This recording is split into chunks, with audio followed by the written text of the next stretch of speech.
நீ என்னப்பா இஷ்டத்துக்கு நீ பாட்டில கழிச்சு விடுந்தா என்ன வியாபாரம் நீ 50 ரூபா கழிச்சுக்க அவ்வளவுதான். எனக்கு 50 ரூபா சேர்த்து அப்படியா இதான் வியாபாரம். 90 ரூபா 900 ரூபாய்க்கு 40 ரூபா எடுத்துக்காங்க. 40 ரூபா எடுத்துக்காங்க. சொன்னா கேட்கணும். 40 ரூபா எடுத்துக்காங்க. இன்னி 90 இல்லப்பா. 100 ரூபாய் என்னடா வியாபாரம் பண்றேன் அப்படி சொல்லு.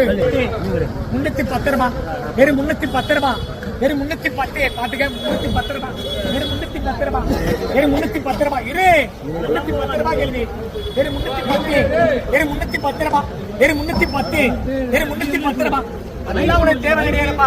310 வெறும் 310 ரூபா பாருங்க. நீங்க பாத்துக்கிறீங்க நீங்க உண்டாது அவ்வளவு சொல்லுவேன். 310 ரூபா வெறும் 310 வெறும் 310 ரூபா வெறும் 310 வைக்கவா விட்டுறவா என்னப்பா இத போய் என்ன